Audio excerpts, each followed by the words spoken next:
Chapitre 9. 11 jours après le passage de ce qui ne pouvait être que la contre-offensive attendue depuis plus d'un siècle, les survivants qui étaient parvenus à s'extraire des décombres de cette citadelle de l'extrême nord-ouest s'estimaient chanceux. Ils n'étaient pour la plupart d'entre eux pas plus morts qu'avant. La légendaire forteresse du Nord n'était plus qu'un amoncellement de gravats et de morceaux de bestioles démoniques, sanguinolentes, brûlées ou cautérisées à l'huile sainte. Les rescapés avaient fui les lieux en empruntant des directions très différentes. Un petit groupe marchait dans le mauvais sens, en direction de l'armée qui les avait attaqués. Des 5 compagnons, seul l'ours Nandi et le revenant s'étaient tirés indemnes de l'assaut. Ils avaient été protégés par un grand bloc de pierre lors de l'effondrement du bâtiment au-dessous duquel ils s'étaient réfugiés. Tous deux avaient entendu les combats, aussi brefs que violents, puis les appels à la retraite et les variations en « Barreau !» et « Fuyons !» laissant indiquer une nette supériorité des forces adverses. Anorine profita de la longue attente au cours de laquelle seuls les cris des survivants traqués et exterminés à la surface étaient audibles, pour fixer sa forme quelque temps. C'était censé lui éviter de se faire repérer s'il se mettait à revenir, mais ça ne durait jamais longtemps, quelques jours au plus. Sa petite taille fut pratique pour s'insinuer dans des espaces étroits et retrouver leurs compagnons ensevelis que le prof, avec sa force immense, avait ensuite déterrés. Tout le monde était en vie. Stena était inconsciente, mais pas ses cheveux, qui sifflaient méchamment dans tous les sens. C'était bon signe. Atkoum, leur chef technome, était toujours statufié dans une attitude figée d'agressivité purulente. Par chance, seule son oreille s'était cassée, et ses amis savaient qu'elle repousserait rapidement. Plus grave, de Gunshi, il n'avait retrouvé que le tronc, les bras et la tête. Ses jambes étaient manquantes, il n'était pas inconscient. En tant que mort-vivant, c'était impossible. Il était catatonique, ne parlait pas, ne bougeait pas. Son traumatisme était purement esthétique, tant il avait autrefois vécu d'événements tout aussi violents que cette attaque surprise sur leur citadelle. Gunshi accusait le coup de la perte d'une moitié de son corps. Le prof se prit à réfléchir à la difficile condition de cadavre en décomposition que son ami Gunshi subissait et qui expliquait son application à soigner au mieux son apparence, au risque de passer plus de 2 heures par jour à recoudre certains de ses membres ou à courir les marchés pour trouver de nouveaux organes. Sans compter les rafistolages qu'il était obligé de commettre, la graisse d'elfe dont il se badigeonnait sans arrêt pour sentir l'humus plutôt qu'un abattoir et son goût superficiel pour les crèmes, le maquillage et les masques d'argile aux concombres qu'il se faisait pour avoir un faciès lisse.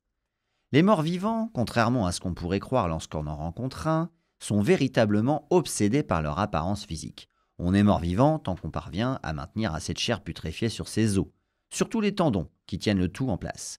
La chair garantit la liberté. Si on n'en a plus, et si on n'est pas un minimum bricoleur, on devient un squelette dépendant des nécromanciens qui lancent des maléfices de tendons méphitiques permettant aux articulations de se mouvoir et de tenir les os accrochés. Sans ces pouvoirs, la simple magie noire de tout corps mort ne se suffit plus à elle-même, et le squelette s'effondre sur lui-même comme une merde de géant des montagnes sur une doline.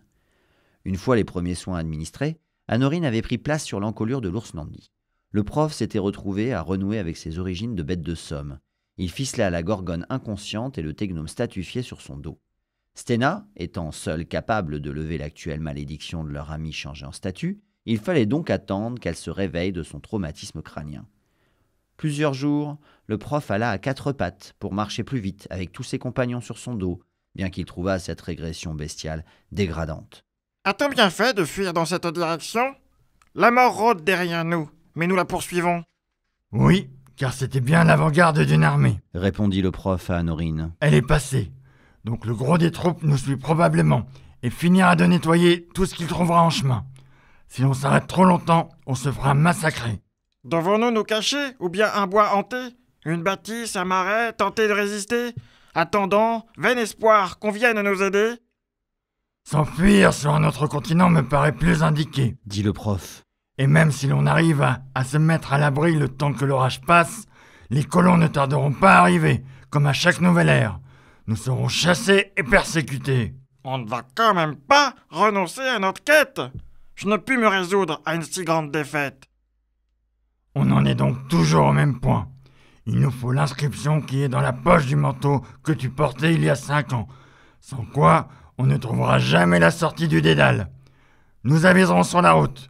Cette revenance peut se faire d'un instant à l'autre. Si tes calculs sont bons, ça ne devrait pas tarder. Pour le moment, on doit avancer. Suivre l'avant-garde à distance raisonnable, mais pas trop, pour ne pas que le reste de l'armée nous rattrape. À nos risques et périls, je mets fin à ma forme. Ma nouvelle taille sera peut-être plus dans la norme. Je me sens ridicule dedans cette apparence. Une autre serait moins pire, quelle que soit ma revenance. Le prof se mit en marche avec dépit.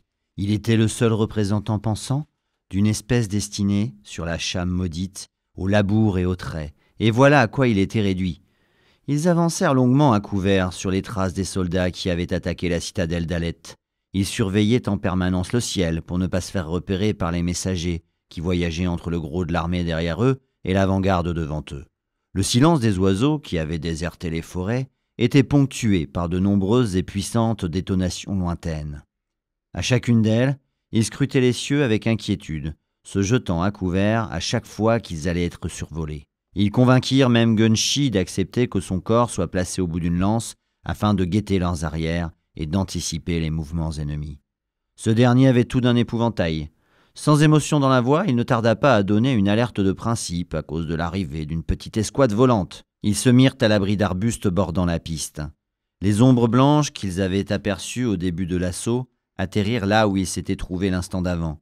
Il s'agissait d'un groupe d'angelots encadré par un ange adulte. Ils se dégourdirent les jambes et commencèrent à s'enlever les insectes coincés dans leurs cheveux et leurs dents. « Ces angelots sont de redoutables archers, » dit Gunshi. « Lors d'une bataille passée, j'ai souffert esthétiquement d'une de leurs flèches au fessier. » Anorine déclama en chuchotant. « Cela semble très jeune. Ils ne sont pas armés. Sûrement des messagers qu'on devrait trépasser. » « Attends, Intervint le prof aussi discrètement que possible. ils sont un peu trop nombreux pour de simples coursiers. L'ange, qui accompagnait ce groupe d'angelots, parla avec une voix amplifiée par des années de pratique de la technique de l'apparition mystique. « Allez, mes petits saints, pause pipi, en formation. Voyons. » Il lécha son doigt. « Le vent vient de l'est. Tout le monde sur ce talus et on chante. Et souvenez-vous, pas une goutte sur la ceinture, sinon on ramassera nos plumes sur un rayon de 4 lieues. » Le grand ange supervisait. Il n'avait nul besoin d'uriner car les anges ne sont pas outillés pour. Ils ne mangent ni ne boivent de toute leur existence. Tous les angelots, qui constituaient une espèce distincte des anges, s'alignèrent de façon militaire en face des arbustes où le petit groupe s'était dissimulé de manière fort peu discrète. Ils commencèrent à uriner avec le sourire en entonnant un cantique. Les 5 compagnons, heureusement pour eux, ne furent pas découverts. Les angelots et l'ange n'y voyaient strictement rien à cause des nombreux impacts d'insectes sur leurs lunettes de vol. Anorine commença à dégainer, silencieusement, un coutelas, mais fut stoppé net par la patte du prof. Le chant fini, l'ange se remit à parler avec une voix amplifiée qui emplissait toute la bande passante d'une oreille.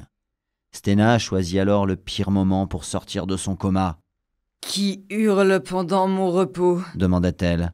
Elle était désorientée plus qu'à l'accoutumée par le bandeau qui lui cachait perpétuellement la vision. Le groupe d'angelots et l'ange, qui avaient entendu une voix, relevèrent leurs lunettes mouchetées d'insectes tandis que, dans le même temps, Anorine plongeait des épaules du prof jusqu'à celles de Stena et lui enlevait le bandeau, non sans se faire pincer par ses cheveux serpents. La scène se figea. L'escouade angélique s'immobilisa, des branches d'arbres s'affaissèrent d'un coup sous le poids des feuilles de pierre, des petits bruits d'insectes solidifiés, tombant à terre, se firent entendre. Anorine essaya tant bien que mal de remettre le bandeau. « Arrêtez de me mordre, bande d'affreux serpents! Stena, calme tes cheveux qui me causent du tourment !» Stena parvint à abaisser le bandeau avant Anorine. Elle remit sa capuche, pendant que le petit squelette de Corrigan s'enfuyait. Sa chevelure s'apaisa. Gunshi prit alors le temps d'observer la portion de forêt changée en pierre. « Tu pourrais faire de l'or de temps en temps, Stena-sama. » la réprimanda-t-il gentiment. « Ça nous serait plus utile. » « Pardon. » Stena prenait généralement tout au premier degré.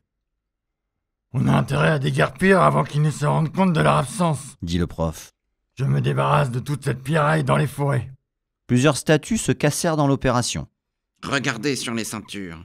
C'est marqué nitro magique. » intervint la tête de Gunshi. C'est très instable et puissant comme explosif. Ils ont transformé les angelots en kamikazes. C'était ça les détonations dans la garnison. Une simple escouade comme celle-ci vous abat les défenses d'une ville en un rien de temps. Pas étonnant que personne n'ait eu le temps de réagir. Jamais entendu parler de cette tactique dans l'histoire. dit le prof. C'est nouveau. Pas idiot à court terme. À long terme, les effectifs aériens chutent vertigineusement en revanche. Ça veut surtout dire qu'ils sont de plus en plus fanatisés en face. Réveille ton Kumkun, sensei. Le prof réfléchit. Pas une bonne idée. Si l'on est discret, on s'en sortira mieux. Si Kum avait été opérationnel, il aurait inévitablement foncé dans le tas, nous plongeant à l'épicentre d'une déflagration gigantesque de nitromagie. Apprends la sagesse dans la sottise des autres. Dit Gunshi pour lui. Aidez-moi à camoufler les statues, Dit le prof. car s'ils se rendent compte qu'une gorgone se promène en liberté, on va avoir toute une armée de miroirs à nos trousses. Les gorgones appartenaient à une espèce originaire d'une île du fleuve Océan, aujourd'hui engloutie par les eaux. Elles étaient en voie de disparition car, d'une part, il n'existait plus un seul représentant mâle pour assurer la pérennité de l'espèce, et d'autre part, elles avaient été progressivement massacrées à travers l'histoire. Stena était peut-être la dernière des gorgones de la Terre. Depuis l'incident de la bataille de Camélie au cœur du continent d'Asia, qui n'eut jamais lieu et avait vu les deux plus grandes armées de tous les temps transformées en pierre en quelques secondes, un accord avait été signé et les gorgones avaient été catégorisées armes de destruction massive prohibées. En contrepartie, les forces angéliques s'interdirent l'utilisation des prières de résurrection de foule, largement considérées comme déloyales. Stena avait officié ensuite au sein de l'administration démoniaque, où elle et deux de ses semblables avaient été cantonnés au service des réclamations, aux côtés de Harpie, qui répondait aux appels magicophoniques. Ces deux amies étaient mortes dans les toilettes avant que quelqu'un ne se décide enfin à enlever le miroir au-dessus du lavabo. Stena, en l'occurrence, avait travaillé plus qu'aucune autre gorgone pendant 542 ans au service Relations publiques des Tartares, basé au sud de Cham. Depuis 19 ans, elle s'était fait passer pour officiellement morte, par une astuce à l'état civil. Elle vivait depuis de ses arrérages. Elle escomptait bien que la situation dure encore quelques siècles, avant qu'un zélé serviteur de la sûreté de l'administration du magistère ne s'en rende compte et ne la retrouve. En attendant, elle avait mérité ses longues vacances, plus que quiconque. La petite troupe se remit en marche, suivant la piste de destruction laissée par l'avant-garde. Le prof, portant encore la statue d'Atkum sur le dos, Gunshi toujours aux aguets, en haut d'une pique, et les autres à pied. J'aurais peut-être dû commencer par ça avant de me faire mettre des claques. Fais voir. Tous les angelots qui constillaient... Je refais un anévrisme. Un AVC, pardon. Apparition, car d'une part... Je le retenais. Elle escomptait. Ah, oh putain. Elle a sauté.